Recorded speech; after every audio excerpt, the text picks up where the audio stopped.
ओम नमः चंडिकाय। आज आम पहुँचीचु भुवनेश्वर हीरापुर स्थित 64 जोगिनी मंदिर माँ को देखिलु, बहुत खुशी लगिला। बहुत पुराना आर्किटेक्चर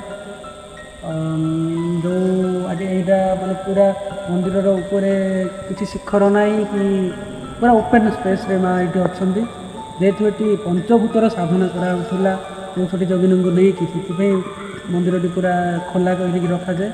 मध्य गोटे चंडी मंडप भी अच्छी जो तांत्रिक मैंने आगे चंडी पढ़ुले।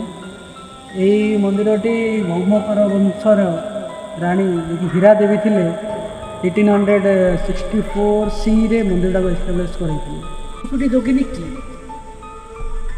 केउठर से उत्पत्ति होता तो आमर रुद्र दामोदर तंत्र देवी भागवत देवी सप्तशती आदि सबुरे वर्णना होती रंजन भाव वर्णना कर महिषासुरर विनाश पई जेतेबेले माँ चंडिका अवतरित हुअन्ति सेतेबेले माँ को सहायता निमंते और महिषासुरर सैन्यर विनाश निमंते प्रत्येक देवता निजर निजर अंश शक्ति रूपक अंश सृष्टि करती।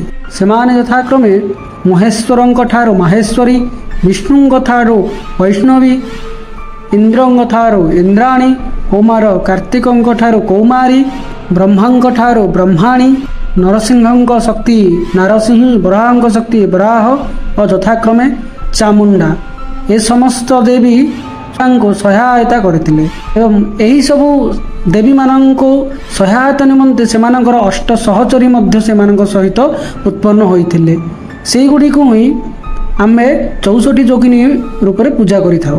यह तांत्रिक मानक पूजा बा पंचमकार पूजा 64 जोगिनी मानक पूजा करा जाए एवं सेमानक निर्दिष्ट तंत्र भी रही। हीरापुर 64 जोगिनी तंत्र साधनार एक अग्रणीय पीठस्थल अटे।